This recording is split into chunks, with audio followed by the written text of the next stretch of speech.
Assalamu alaikum wa rahmatullahi wa barakatuh. Bismillahir Rahmanir Rahim. So as usual, we'll be continuing on with our video review series where we're going to go ahead and look at today the Ism Fā'il, which in other words is the doer. So prior to this, we went ahead and we looked at the verb, and we said the verb comes from a series of root letters which can then be placed on different patterns to produce different verbs. So we have fa'ala, which is he did, the past tense. If you want to put it into the present tense, it becomes yaf'alu, which means he does. If you want to put it into the passive past tense, it becomes fu'ila, which means he did do. And then into the passive present tense, it becomes yaf'alu, which is he is currently doing. And then if you want it to become a command, we put it on the pattern of if'al, which means do, as if you're commanding somebody to go ahead and do that.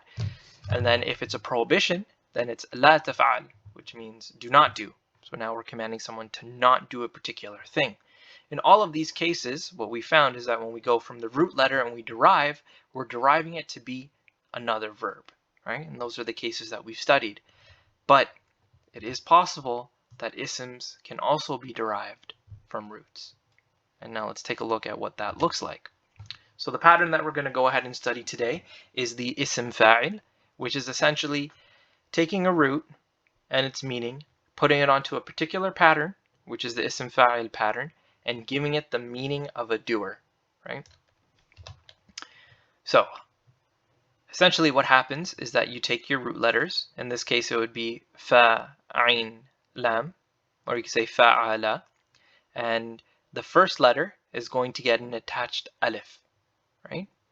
The second letter is going to get a kasra on it, and the third letter, since it's now an ism, can go ahead and it can take a tanween ending, it could take a fatha, it could take a kasra, it could take a dhamma. It's just really depending on what is happening to that word, because it is now an ism. So let's take a look at some examples. Now again, we're going to take a simple verb, past tense verb like daraba, which means he hit, and we're going to put it on the pattern of fa'ilun. So when we do that, it becomes daribun, and now no longer is it simply the action of hitting happening, but the person who is performing that action comes to the forefront. So it becomes hitter, right? The one who's performing the hit. Take a look at another example. When we have nasara, it means he helped. When we put it onto the pattern of fa'ilun, it becomes nasirun, which would now be the helper, the individual who is doing the helping. Let's take a look at another example.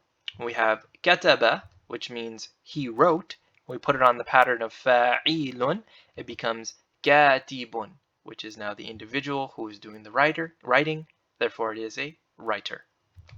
And one last example, we have fataha, which means he opened. When we put it on the pattern of fa'ilun, it becomes fatihun, which is now the individual who is doing the opening, and they are known as a opener.